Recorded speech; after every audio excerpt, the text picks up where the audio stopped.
Ela cuidou da menina desde o primeiro dia de vida. Embalou no colo quando chorava, ensinou as primeiras palavras, limpou cada lágrima, dividiu cada sorriso. Para a criança, aquela mulher simples era mais que babá. Era mãe de verdade. Era colo seguro. Era amor sem condição.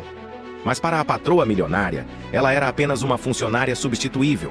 Alguém que podia ser descartada sem explicação, sem aviso, sem piedade.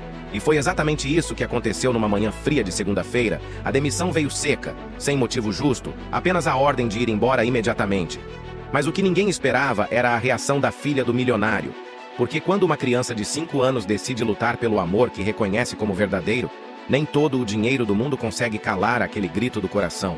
Fique até o fim, porque essa história vai te mostrar que os laços mais fortes não são os que o sangue cria, mas os que o afeto constrói todos os dias. E antes de continuar, se inscreva agora no canal Status Bilionários e ative o sininho para não perder nenhuma história emocionante como essa. Júlia acordou às 5 da manhã como fazia todos os dias há 5 anos. Preparou o café simples na kitnet alugada onde morava sozinha, tomou banho rápido, vestiu o uniforme azul marinho que a patroa exigia e pegou 2 ônibus até chegar no condomínio de luxo onde trabalhava. O porteiro a cumprimentou com o aceno de sempre. Ela subiu até o 10º andar e tocou a campainha do apartamento triplex, que conhecia cada canto, cada móvel, cada cheiro. A empregada doméstica abriu a porta com um olhar estranho, meio preocupado, meio piedoso, mas não disse nada. Apenas se afastou para deixar Júlia entrar. A casa estava silenciosa demais para aquela hora. Normalmente a pequena Sofia já estaria acordada pedindo o café da manhã especial que Júlia preparava. Panquecas com mel e frutas picadinhas. Mas naquela manhã tudo parecia diferente. O ar estava pesado, tenso. Júlia caminhou até o quarto da menina, abriu a porta devagar e viu Sofia ainda dormindo, os cabelos loiros espalhados no travesseiro de seda, o rosto angelical tranquilo, a respiração suave. Ela sorriu como sorria toda manhã ao ver aquela criança que amava como se fosse sua. Sentiu o peito apertar com aquele amor inexplicável que tinha crescido ao longo dos anos, desde o dia em que a patroa, Verônica, voltou da maternidade e entregou o bebê recém-nascido nos braços dela, dizendo que não tinha tempo nem paciência para cuidar de criança, que tinha negócios para tocar, viagens para fazer, vida social para manter. Júlia aceitou a responsabilidade sem pestanejar. Pegou aquela coisinha frágil no colo e prometeu em silêncio que cuidaria com todo o amor que tivesse dentro do peito. E cumpriu. Foram 5 anos acordando de madrugada, ninando no colo quando tinha febre, ensinando a andar segurando as mãozinhas pequenas, limpando o nariz escorrendo, trocando fraldas, dando banho, contando histórias antes de dormir, inventando brincadeiras, secando lágrimas, celebrando cada conquista como se fosse a mãe de verdade. Sofia aprendeu a chamar Júlia de Juju. Era a primeira palavra que dizia ao acordar e a última antes de dormir. Corria para os braços dela toda vez que ficava assustada. Procurava o colo dela toda vez que se machucava. Dividia com ela cada descoberta, cada alegria, cada medo. Verônica mal aparecia. Passava dias viajando a trabalho. Quando estava em casa, ficava trancada no escritório em videoconferências intermináveis. Nos finais de semana, saía para festas, jantares, eventos sociais. E quando cruzava com a filha no corredor, mal olhava. Apenas fazia um carinho automático na cabeça e seguia em frente. O pai de Sofia nunca esteve presente. Tinha abandonado Verônica ainda na gravidez. E desde então a empresária criou uma carapaça de frieza, como se amar fosse fraqueza, como se importar fosse perda de tempo. Júlia preenchia o vazio. Era presença constante, era abraço apertado, era riso solto, era segurança inabalável. Naquela manhã, enquanto observava Sofia dormir, Júlia ouviu passos firmes se aproximando pelo corredor. Reconheceu imediatamente o som do salto alto de Verônica. Virou e viu a patroa parada na porta do quarto, vestida com tailleur cinza impecável, cabelos presos em coque elegante, maquiagem perfeita, expressão dura como pedra. Verônica fez um gesto indicando que Júlia saísse do quarto, caminhou até a sala e esperou com os braços cruzados. Júlia a seguiu com o coração acelerado, sentindo que algo ruim estava prestes a acontecer. Verônica não ofereceu assento, foi direta ao ponto. Disse que tinha decidido dispensar os serviços de Júlia, que a partir daquele momento ela estava demitida, que deveria recolher seus pertences e ir embora imediatamente. Júlia sentiu o mundo girar. Perguntou se tinha feito algo errado, se Sofia estava insatisfeita com alguma coisa, se havia reclamação. Verônica balançou a cabeça com impaciência. Disse que não era sobre desempenho, que simplesmente tinha decidido que Sofia precisava aprender a se virar sozinha, que estava mimada demais, dependente demais e que a presença de Júlia estava atrapalhando o desenvolvimento da independência da menina. Júlia sentiu as lágrimas queimarem nos olhos, mas segurou com força. Respirou fundo tentando manter a compostura e disse que entendia a preocupação com o desenvolvimento de Sofia, mas que a menina ainda era muito pequena, que precisava de cuidado, de atenção, de carinho constante. Verônica cortou a fala com um gesto impaciente da mão. Disse que não estava pedindo opinião, que a decisão já estava tomada, que Júlia tinha 30 minutos para sair do apartamento. O tom era final, glacial, sem espaço para negociação. Júlia engoliu seco, assentiu devagar e caminhou até o quartinho dos fundos onde guardava algumas roupas extras e pertences pessoais. Pegou a bolsa velha de lona, colocou dentro as poucas coisas que tinha ali e voltou para a sala. Pediu apenas uma coisa antes de ir embora: poder se despedir de Sofia. Verônica fez uma pausa, franziu a testa como se estivesse considerando negar até aquilo, mas finalmente concordou com um aceno seco de cabeça. Disse que fosse rápido. Júlia voltou ao quarto, se ajoelhou ao lado da cama e tocou o ombro da menina com delicadeza. Sofia abriu os olhos devagar, viu Juju e sorriu aquele sorriso que iluminava o dia inteiro. Esticou os bracinhos pedindo o abraço de bom dia que sempre ganhava. Júlia a pegou no colo, apertou forte, sentiu o cheiro dos cabelos loiros, o calor do corpinho pequeno e teve que fazer um esforço sobre-humano para não desabar em choro. Sofia percebeu que algo estava diferente. Afastou o rosto, olhou nos olhos de Júlia com aquela percepção aguçada que crianças têm e perguntou o que estava errado. Júlia forçou um sorriso, disse que Juju precisava ir embora, que não poderia mais vir todos os dias cuidar dela. O rostinho de Sofia mudou imediatamente, os olhos azuis arregalaram, a boca tremeu e ela perguntou por quê. Pediu para Juju não ir. Começou a chorar desesperada, agarrando o pescoço da babá com força. Júlia tentou acalmar, disse que às vezes as coisas precisam mudar, que Sofia era uma menina grande e forte, que ia ficar tudo bem, mas a própria voz falhava, rachava de emoção contida. Sofia chorava alto agora, gritava que não queria que Juju fosse embora, que precisava dela, que amava ela. Verônica apareceu na porta do quarto com expressão impaciente, disse que o tempo tinha acabado, que Júlia precisava sair imediatamente. Sofia olhou para a mãe com os olhos inchados de lágrima, gritou que não queria que Juju fosse embora, que a mãe era má. Verônica endureceu ainda mais o rosto, disse para Sofia parar com o escândalo, que aquilo era decisão de adulto e criança não tinha voz. Júlia colocou Sofia de volta na cama com cuidado. Beijou a testa da menina. Sussurrou que ia estar sempre no coração dela, que nunca ia esquecer, que amava muito. Sofia se agarrou ao braço de Júlia, implorou para não ir. Mas Verônica pegou a mão da filha e puxou com firmeza, separando as duas à força.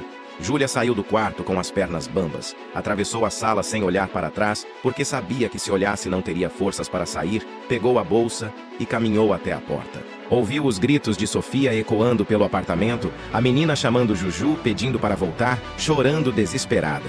Júlia apertou a mão na maçaneta, fechou os olhos, deixou finalmente as lágrimas escorrerem e abriu a porta.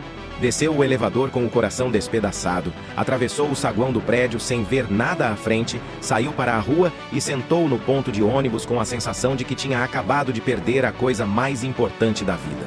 Enquanto isso, lá em cima, Sofia se trancou no quarto, recusou café da manhã, não quis se trocar, ficou deitada na cama abraçada no ursinho de pelúcia que Júlia tinha dado de presente no último aniversário, chorando baixinho, repetindo o nome de Juju como uma reza. Os dias seguintes foram tortura para as duas. Júlia voltou para a rotina vazia da kitnet. Acordava no mesmo horário de sempre por puro hábito, preparava café, mas não conseguia comer. Ficava olhando o celular esperando uma mensagem que nunca vinha. Chorava escondida debaixo do chuveiro, sentia um vazio no peito que doía fisicamente. Tentou procurar outro emprego, mas toda vez que via anúncio de babá, sentia o coração apertar, porque nenhuma criança seria Sofia, nenhum vínculo seria aquele. Enquanto isso, no apartamento de luxo, Sofia definhava, recusava comida, não queria brincar, passava o dia inteiro no quarto abraçada no ursinho, perguntando quando Juju ia voltar. Verônica tentou contratar outra babá, uma mulher jovem bem recomendada, mas Sofia gritou que não queria, que só queria Juju, e se trancou no banheiro. A nova babá pediu demissão no segundo dia. Verônica tentou ela mesma cuidar da filha, mas não sabia como. Ficava impaciente com as birras. irritada com o choro constante, perdida sem saber o que fazer. Sofia piorava a cada dia. Não sorria mais, não brincava, não comia direito, emagrecia, ficava apática. A pediatra chamou Verônica e disse que a menina estava apresentando sinais claros de depressão infantil, que precisava urgentemente do que quer que tivesse sido tirado dela. Verônica saiu do consultório médico abalada pela primeira vez em anos. Olhou para a filha sentada na sala de espera com o olhar vazio e sentiu algo que não sentia há muito tempo: culpa. Chegou em casa e encontrou Sofia deitada no sofá, olhando para o nada, sem reação. Sentou ao lado, tentou conversar, perguntar o que a menina queria, e Sofia virou o rostinho e disse com a voz fraca que queria Juju. Verônica respirou fundo, o orgulho lutando contra a realidade, mas pela primeira vez colocou a filha acima do próprio ego. Pegou o telefone, procurou o número de Júlia nos registros da empresa e ligou. Júlia atendeu no terceiro toque. A voz saiu hesitante quando disse alô. Verônica ficou em silêncio por alguns segundos, engoliu seco e finalmente disse que tinha cometido um erro, que Sofia estava mal, que precisava de Júlia de volta. Júlia sentiu o coração disparar. Perguntou se podia ir ver a menina. Verônica disse que sim, que podia ir imediatamente. Júlia nem trocou de roupa, pegou a bolsa e saiu correndo. Pegou o ônibus rezando para não demorar, desceu antes do ponto e correu as 2 quadras que faltavam, subiu ofegante até o 10º andar e tocou a campainha com as mãos tremendo. Verônica abriu a porta e pela primeira vez nos 5 anos, Júlia viu algo diferente naqueles olhos verdes. Não era mais frieza, era reconhecimento, era a derrota do orgulho, era a aceitação da verdade. Verônica se afastou sem dizer nada, apenas apontou para a sala. Júlia entrou e viu Sofia deitada no sofá, magrinha, pálida, com olheiras, abraçada no ursinho. Júlia se ajoelhou ao lado dela e chamou baixinho: Sofinha. A menina abriu os olhos devagar, focou no rosto de Júlia, piscou como se não acreditasse e de repente se jogou nos braços da babá com uma força que parecia impossível para aquele corpinho frágil. Sofia chorou agarrada no pescoço de Júlia, repetindo: Juju voltou e Júlia chorou junto, apertando aquela criança contra o peito como se nunca mais fosse soltar. Verônica observou da porta, viu o amor verdadeiro estampado naquela cena e finalmente entendeu o que tinha tentado destruir. Não era uma relação de babá e patroa, era uma relação de mãe e filha verdadeira, construída no dia a dia, no cuidado, no afeto genuíno, que ela própria nunca soube dar. Verônica deixou Júlia ficar o dia inteiro. Viu a transformação de Sofia em poucas horas. A menina voltou a sorrir, a comer, a brincar, a ter vida nos olhos. Tudo porque Juju estava ali. No fim da tarde, quando Sofia finalmente adormeceu no colo de Júlia no sofá, exausta mas tranquila, Verônica se aproximou e sentou na poltrona em frente. Ficou em silêncio observando as duas, e pela primeira vez em anos, permitiu que o muro que tinha construído ao redor do coração rachasse. Começou a falar. A voz saiu baixa, confessional.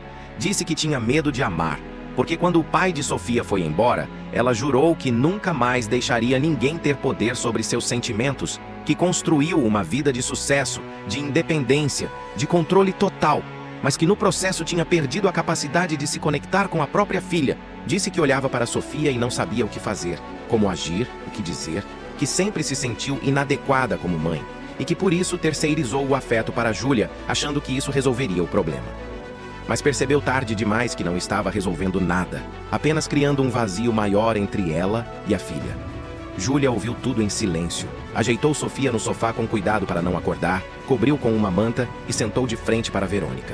Disse com gentileza que não era tarde, que criança não guardava rancor, que Sofia precisava da mãe tanto quanto precisava dela, que amor não era competição, era soma, que quanto mais gente amando aquela menina, melhor seria para todo mundo.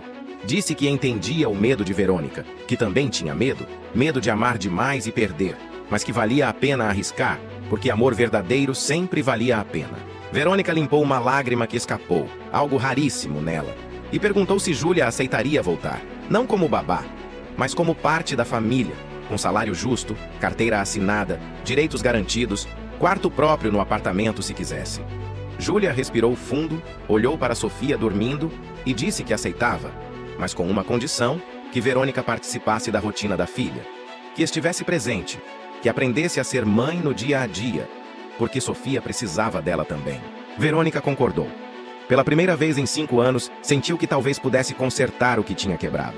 Os meses seguintes foram de transformação profunda. Júlia voltou oficialmente com condições dignas. Ganhou o quarto dos fundos reformado, salário dobrado, férias garantidas, respeito real. Mas, mais importante que isso, começou a ensinar Verônica a ser mãe. Mostrava como preparar o café da manhã que Sofia gostava, como pentear os cabelos sem puxar, como ler histórias antes de dormir com vozes diferentes para cada personagem, como brincar de boneca sem achar bobagem, como dar banho fazendo aviãozinho com a espuma, como secar lágrima com beijo na testa, como abraçar apertado quando a menina acordava assustada de pesadelo. Verônica no começo era desajeitada, tinha dificuldade, se sentia estranha, mas persistiu, porque pela primeira vez queria de verdade se conectar com a filha. Sofia no início estranhava a presença constante da mãe, mas aos poucos foi aceitando, foi abrindo espaço, foi permitindo que Verônica entrasse no mundinho dela. E algo lindo aconteceu. A menina começou a ter 2 referências de amor. Juju, que sempre esteve ali, e a mãe que finalmente decidiu estar. Júlia observava a evolução com orgulho. Via Verônica soltando o controle, permitindo sentir, rindo das palhaçadas de Sofia, chorando quando a menina dizia "Te amo, mamãe" pela primeira vez de forma espontânea. Eram 3 mulheres construindo uma família diferente. Não perfeita, mas verdadeira, onde amor era mais importante que sobrenome, onde presença valia mais que dinheiro, onde afeto genuíno vencia qualquer barreira social. O tempo passou, e Sofia cresceu cercada de amor multiplicado. Tinha Juju, que continuava sendo seu porto seguro, sua referência de carinho incondicional. E tinha a mãe que finalmente aprendeu a estar presente, a participar, a amar sem medo. Verônica mudou profundamente. Reorganizou a vida para ter mais tempo com a filha, delegou parte dos negócios para sócios de confiança, começou a sair mais cedo do trabalho, a participar de reuniões escolares, de festinhas de aniversário, de apresentações de balé. Júlia permaneceu na casa não mais como empregada, mas como parte integral da família. Tinha voz nas decisões sobre Sofia, era consultada, respeitada, valorizada. As 3 desenvolveram uma rotina harmoniosa, onde cada uma tinha seu papel, mas todas se complementavam. Júlia cuidava dos detalhes do dia a dia. Verônica assumia as decisões importantes e a presença materna. E Sofia recebia o melhor dos 2 mundos, o afeto genuíno de quem escolheu amar e o sangue de quem aprendeu a amar. Numa tarde de domingo, enquanto as 3 faziam biscoitos na cozinha, Sofia suja de farinha da cabeça aos pés, Júlia com o avental manchado, Verônica rindo de uma piada boba que a filha contou, a menina parou de repente, olhou para as 2 mulheres e disse que era a criança mais sortuda do mundo porque tinha 2 mães, a mãe do coração e a mãe de verdade, e que amava as 2 do mesmo tamanho. Júlia e Verônica se entreolharam, os olhos marejados, e num impulso se abraçaram junto com Sofia no meio. As 3 rindo e chorando ao mesmo tempo, entendendo que família não era sobre biologia, era sobre escolha, sobre presença, sobre amor que se constrói todos os dias mesmo quando o mundo tenta dizer que existem barreiras intransponíveis entre patroa e empregada, entre rico e pobre, entre sangue e afeto. Sofia ensinou às 2 mulheres a lição mais importante: que o coração de criança reconhece amor verdadeiro independente de onde ele vem, e que quando você ama alguém de verdade, esse amor transforma tudo, derruba muros, quebra preconceitos, reconstrói o que estava destruído. Júlia nunca mais teve medo de perder Sofia, porque entendeu que o vínculo que construíram era inabalável. Não dependia de salário, de contrato, de hierarquia social, dependia apenas do amor puro que tinha crescido ao longo dos anos. Verônica nunca mais teve medo de amar, porque descobriu que abrir o coração não era fraqueza. Era a maior força que um ser humano podia ter. E que ser mãe não era sobre perfeição. Era sobre estar presente mesmo errando, mesmo aprendendo, mesmo tendo medo. E Sofia cresceu sabendo que era amada, profundamente, incondicionalmente, por 2 mulheres extraordinárias que, cada uma do seu jeito, fizeram dela a prioridade maior da vida. Se essa história tocou seu coração, se você acredita que amor verdadeiro não tem classe social, que família se constrói com afeto e não apenas com sangue, se você sabe que os laços mais fortes são aqueles que escolhemos cultivar todos os dias, inscreva-se agora no canal Status Bilionários, ative o sininho e continue acompanhando histórias que provam que quando uma criança decide lutar pelo amor que reconhece como verdadeiro, nem todo o poder do mundo consegue impedir, porque o coração puro de Uma criança enxerga o que os adultos às vezes levam anos para entender: que dignidade não se mede por dinheiro, que valor não se pesa em conta bancária e que o amor mais genuíno é aquele que ignora todas as barreiras que a sociedade tenta impor.